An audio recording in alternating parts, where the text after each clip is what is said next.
Sirene Kurka, and I welcome you cordially to my podcast, Neue Musik, Leben. I have studied classical singing, and I also sing classical music, but I also sing lots of contemporary and experimental music. And if you would like to know more about me, please look at my website, www.irenekurka.de. I put this into the show notes for you. Well, as some of you know, this is actually a German podcast, but now I really do on a regular basis, once a month, an English episode because, you asked for it in a way, and I'm also very happy and proud that this podcast is now really listened, worldwide, you say. You could also subscribe for my monthly newsletter on my website. And in this podcast, I talk with you about themes all around contemporary and new music. I share with you the insights, the behind the scene, and what is most important to me, I really want to bring you the human beings who are somewhat related to the new music world closer. I thank you for listening to this podcast. I know we're now really connected worldwide, as I said before, because this podcast shows up in charts in, countries that are far away from Germany. I'm cooperating with the NMZ, Neue Musik Zeitung. In today's episode, I talk with the composer and organ player Naji Hakim, who was born in the Lebanon but has been living for a long time and working in France, for a long time also in Paris. And you will find about his exciting life in this episode. So please enjoy the interview with Naji Hakim.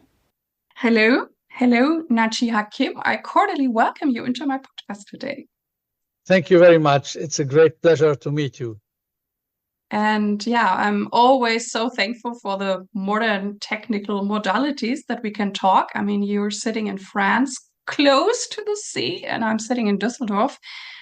And I actually gotten to know you because I started singing your Missa Receptionis, which is a piece for solo soprano, and I really like it a lot. I've been singing it quite a while, and I will continue to do so. And so I'm really excited to get to know you better this way today, and also all my listeners will hear who you are. And I would like to start with a question: how did you find your way into new and experimental music?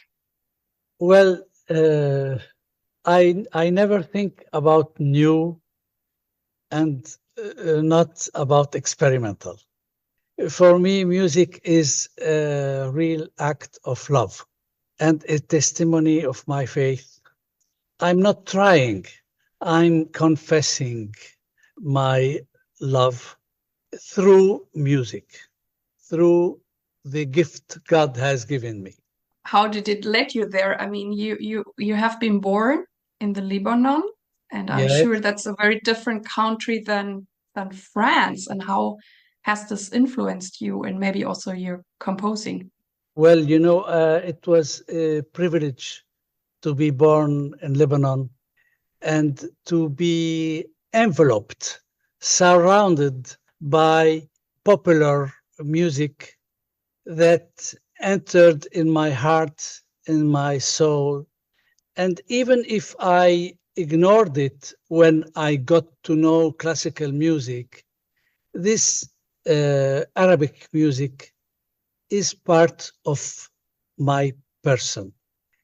And I remember my first experience is when I went to cut my hair with my mother the first time. And the barber, when he cut my hair, when he finished, he took an instrument of music and started playing. It was a lute. And I was so impressed. This was my first musical experience. It was like a dream. At that time, there were not so much loudspeakers. And music was done with real instruments. It's nice that you meet the music at the barber shop. Yes, yes. Amazing. And my father was a music lover, and my mother too. My mother played the piano by ear, and my father, he listened to Beethoven, particular the first and the ninth symphony. And this was part of our daily life, listening to classical music.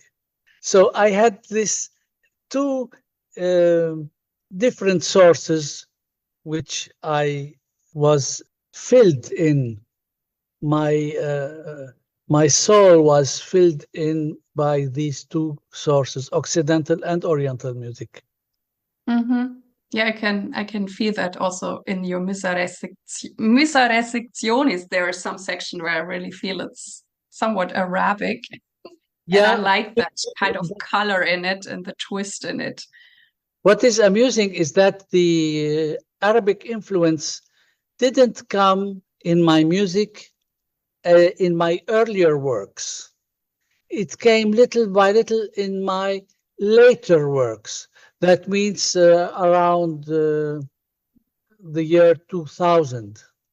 Before that, I was following the trajectory of Occidental background, influenced by my master Jean Langlais, the music by Messiaen and Debussy, Ravel, Stravinsky. And little by little, something was attracting me to my roots. And that's how the Arabic influence came in my music. Mm-hmm. Not And calculated, it was instinctive. mm-hmm. Yeah. That's cool. And was it then difficult for you to become a musician or a composer? What did people, your family thought about it, or was it normal? Well, when I was in Lebanon, I remember when I was 9, 10 years old, I felt I will become a musician.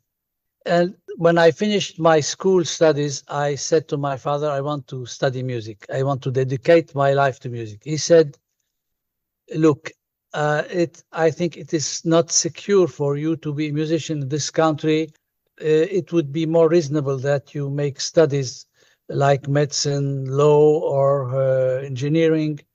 And if you do it, I will guarantee your music studies afterwards. It was very difficult for me to accept this, but I had so great respect and veneration to my father, and still have, even if he passed away, that for me it was something very sacred to respect his will.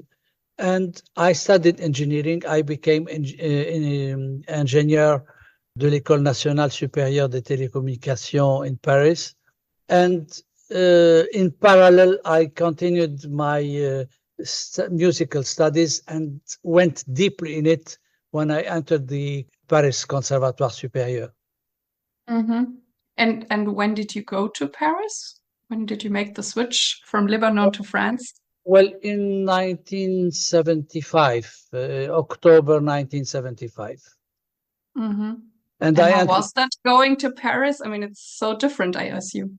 well, it was, well, for me, Paris was the Paris of Debussy, of Victor Hugo, of Baudelaire. It was a dream.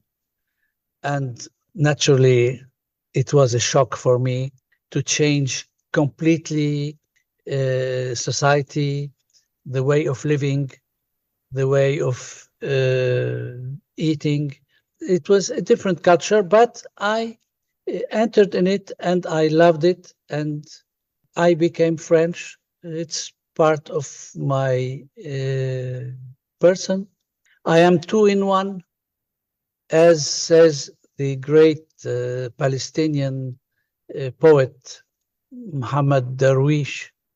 And you already mentioned that you got to know Langlais and Messiaen. How was it to work with such, I mean, they're so great musicians, and it Well, must be so rich to learn from them or be with them or I did not study with Messiaen. But I studied with Langlais for 10 years. He was Okay. like a second father to me. And he prepared me to enter at the Conservatoire de Paris. It was a great master. He had a very strong instinct as a pedagogue. He knew what to say to encourage, and he knew from where I should go through to get to be a musician. And actually, he was a prophet, I must say, because right from the first meeting I had with him, the first lesson I had with him, at the end of the lesson, he told me, I have been teaching for 42 years. I never had a student like you. You will make a brilliant career. So you imagine me, 20 years old, what I could feel with such a testimony. A Mm. few years later, he met my parents in London and he told them, after Messiaen and myself, it will be your son. Wow. It was very amusing, but because I succeeded Messiaen at La Trinité and I followed the steps of my master Jean Langlais to become a composer. Yeah. I mean, you have done so many great things as a composer and as an organ player. I mean, you played at the great big churches in Paris also for a long time. Well, it was a benediction that I became organist at Basilique du Sacré-Cœur, especially Mm. where the organ was mysteriously beautiful. It was a consecration for me, and if I get to heaven, I will meet again the organ of the Basilique du Sacré-Cœur to play for the glory of God and echo the voices of the angels. Yeah, yeah. Well, the thing that also stick out for me, I mean, singing your Missa, but also I looked at your repertory and there also is a Magnificat that you actually use those Christian texts and you compose them. So how does this now fit all together with your background? You know, I had distinctions, including a distinction from the Pope Benedictus. And a friend of mine wrote to me yesterday, I hope you'll get another distinction. I told him, look, baptism is the distinction which is most important for me. And I hope that at the end of my life, I would have deserved it. So all my life, you know, is and should be an act of faith and love. And I am Catholic and I have a special devotion to the Holy Mary, Mother of God. And I have written many works inspired by this devotion. And many of my works are inspired by my faith. Mm. And did this phase came when you came to Paris or was it there before? Well, what many Occidental people ignore or forget is that Christianism was born in Palestine, Mm-hmm. the Middle East. There is important Christian faith and community in Lebanon. And I grew up as a Roman Catholic. Okay. So, and I had the chance to be in a school, in a Christian school, Christian Brothers School, which was called Collège du Sacré-Cœur, Oh, as how if nice. preparing me for the Basilique du Sacré-Cœur. Really, yes. Yeah, yeah. So this was really part of my life to live as a Christian. Actually, as Muslims, to live in the presence of God at every Mm-hmm. single moment. Yes. Yes. And I mean, you have been composing for the human voice, as I mentioned, this one piece. How is it for you to write for the human voice? Do you sing yourself? Well, I used to sing when I was younger. I sang in a choir, but I didn't have the. Once I became organist, and especially organist at Basilique du Sacré-Cœur, I was so concentrated on my playing the organ that I was making the organ sing, because the most the most poetical instrument of music is the voice, and all the other instruments are trying to get to this elevation, to get to this expressivity of the human voice. Mm-hmm. So I had opportunities to write through commissions. Sometimes I was inspired. For example, I want to quote my Trois Noël for choir a cappella. These were written after I had written a violin sonata, for violin and piano. Each of the three movements were based on a Christmas carol. Then I said to the curé of the Church of La Trinité, who was a very good friend of mine, Père Yves de Boisredon, I asked him, would it be possible to premiere this piece in the church? He said, oh, but of course, we can make 3 concerts and you can organize a whole program around it.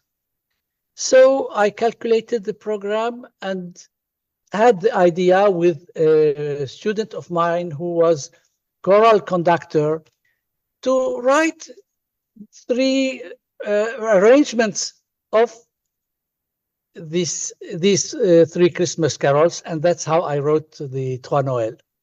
So it seems for you easy to write for the human voice, because I also sometimes hear from composers that they find it somehow difficult to write for the voice because it's so emotional or whatever it is.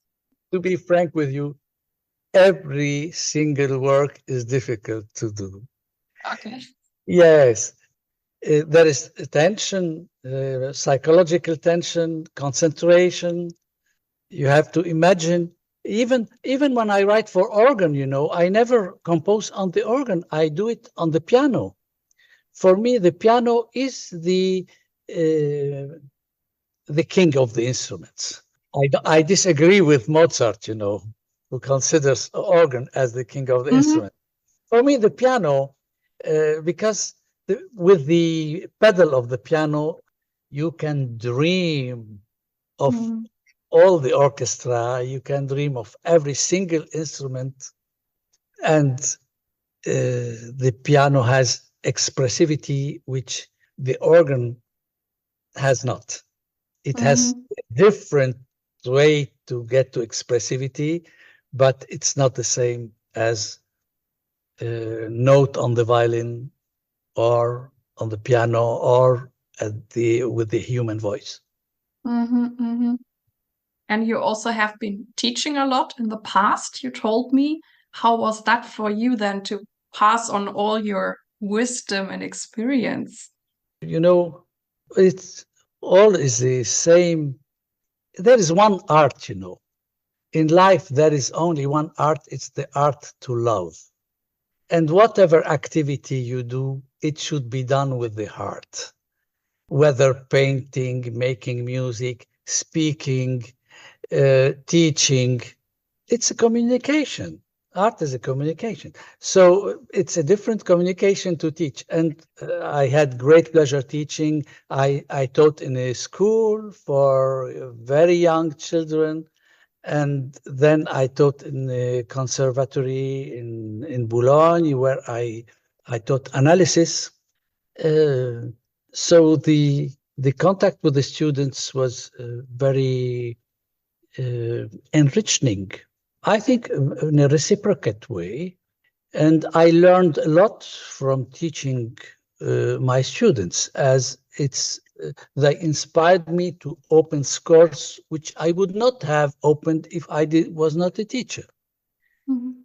And I discovered many music through my teaching and through the remarks and suggestions of my students.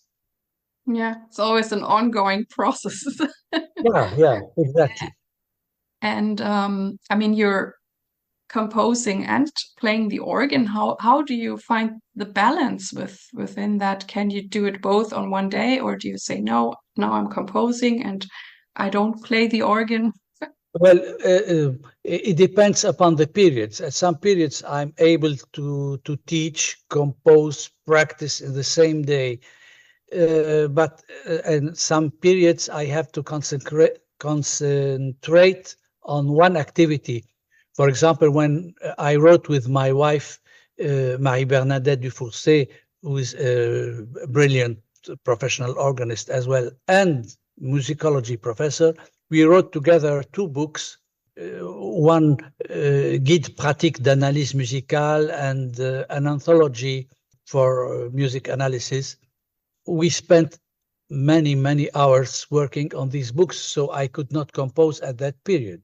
And also when I was student at the conservatoire, until the age of 29, I did not compose a single note. Even if I wanted to, I did not have time because the harmony studies, counterpoint, fugue takes so many hours isolation that it was hard to find time to compose. Mm-hmm. Then I started at 29 years old and then went on. Yeah, you wrote many pieces, and one can look them up. Well, There's lots of stuff if, out there. if I want to be frank with you, I always feel guilty that I did not say yet what I should say. I have to say more than what I already have written. Okay. So I So feel you still have more to say. That's good. We are excited for your new uh, pieces. well, the real question is my question to God. Speak, your servant is listening. What do you expect me to do more? I'm at your service and I'm happy to do this until my last breath, whatever it will be. How would you describe the music life in Paris? I mean, you lived there for such a long time. What is maybe specific about Paris or different than to other places you have seen? You have, Paris is so big city with so many possibilities. But I must say that as a church organist and a teacher, it is similar to a religious life, which means that I'm dedicated to my teaching, to my family life, and to my work as a composer and a concertist myself. So I went to concerts, but I could not go as much I would have wanted. But of course, Paris has many concert possibilities, Hmm. many venues.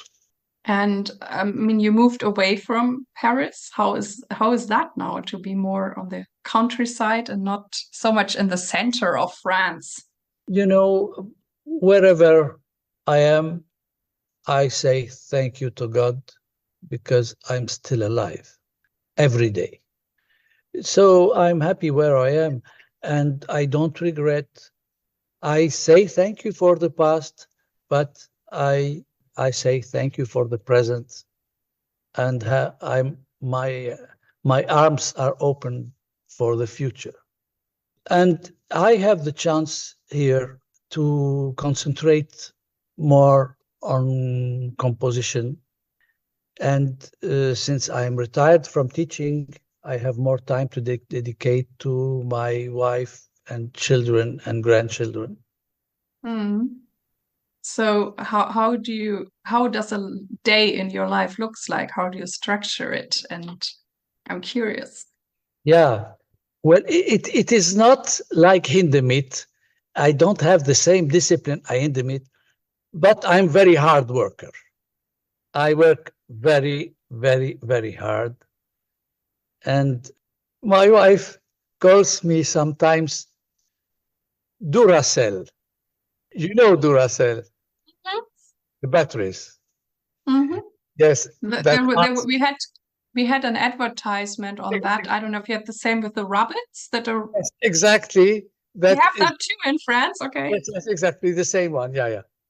So she's impressed that I don't stop. I go. Well, she said you should stop now. You have to eat to. So Yeah, I you're excited and have the energy. well I yes I have energy, but as as everybody, my body sometimes say stop. Mm. You have to relax. Mm-hmm. Yeah. And are you a very structured person, or you just go more by the flow? No, no, no, no. It's very order. I order is something very important in my whether performing work or as a composer. I make sketches, then I make draft, then I make inking down, and a few years ago I started to write to replace the inking down by working with the computer with Sibelius program. Yeah. But everything should be ordered, otherwise it's impossible, you know. I remember my orchestration teacher saying, if you leave just one mistake in the score, you have to calculate that when it will be played by the orchestra, one mistake is nothing much, but the time to correct the mistake is 1 minute. But 1 minute multiplied by the number of people in the orchestra, it makes 1 hour. You have to pay this hour. Mm-hmm. Yeah. Yes. So I'm very fussy about having things written as perfect as possible. It is never perfect, but as much as possible, not leaving mistakes. So proofreading and proofreading again and Mm. again. And the interpreters will be very thankful to you. Yeah, I hope so. I hope so. Yeah. Otherwise, we have to do sometimes the work and Yeah, figure out the mistakes and.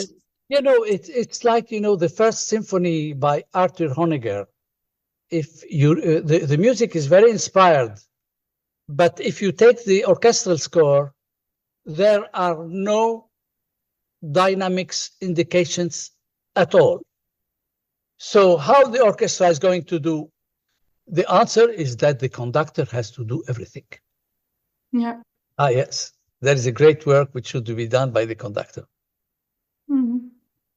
Yeah, that's an important point you address. I realized that too sometimes with scores or when whatever composers don't think about that Yeah, singers have to breathe. yeah, yeah, And when I teach workshops to composers, then I say, well, you can do that, but then you leave it up to me. I make then the decision where what I to want to do? breathe, Yeah, or yeah, I think it's good to breathe. And the thing is always, do you want to, make a suggestion or you leave it up to the yeah, interpreter?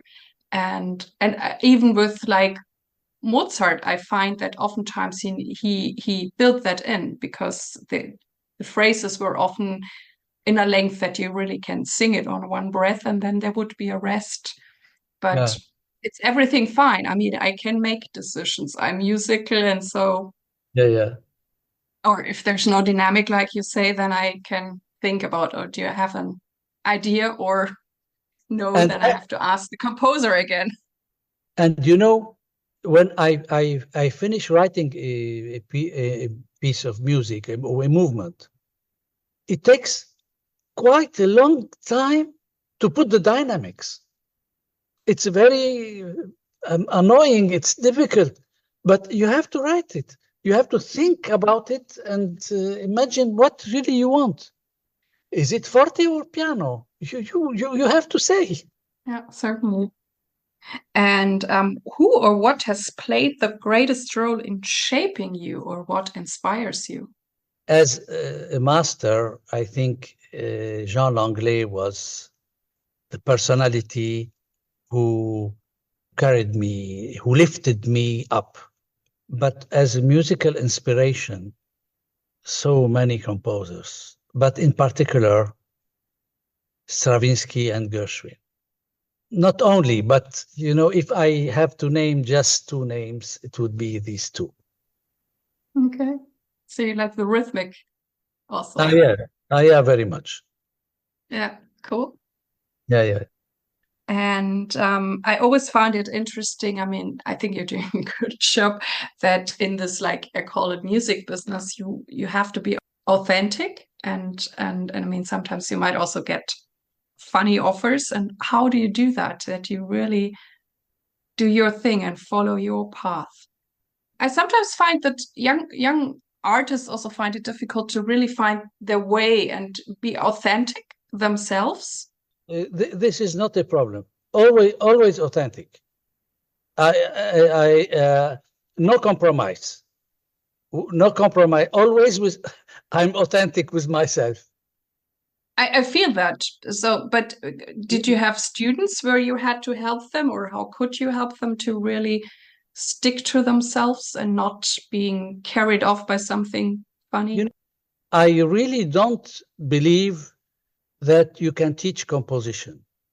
You can teach harmony, you can teach counterpoint, you can teach fugue, you can teach orchestration. But composition, if you say to the student, I don't agree with what you have done, the student could tell you, but I want this. But the only thing you could say to the student, it is not coherent, the proportion is not good, there is no homogeneity in the language. But this is very, very quick, Mm-hmm.